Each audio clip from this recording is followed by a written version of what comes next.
Akashvani eight 90। नमस्कार, मैं पुष्पा सनापत रायगढ़ की रहने वाली हूँ। आकाशवाणी शब्द में जो दिव्यता समाई है, मैं मानती हूँ मेरी तरह सभी ने आकाशवाणी के प्रसारण में उस दिव्यता को महसूस किया होगा। जो संयमित संतुलित शब्द, भाषा और भाव हम विविध भारती और आकाशवाणी के लोकल और दूसरे चैनलों में पाते हैं, वो कहीं और नहीं मिलती।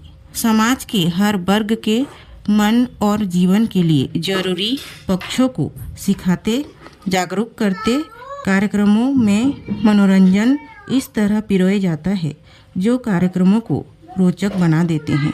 युवाओं, महिलाओं और किसानों की हितैषी कार्यक्रमों ने सरकारी योजनाओं और जागरूकताओं को इतने रोचक तरीके से पहुंचाया है, इसके लिए हम आकाशवाणी का धन्यवाद करते हैं। ये देश की सुरीली धड़कन और दीर्घायु हो। धन्यवाद।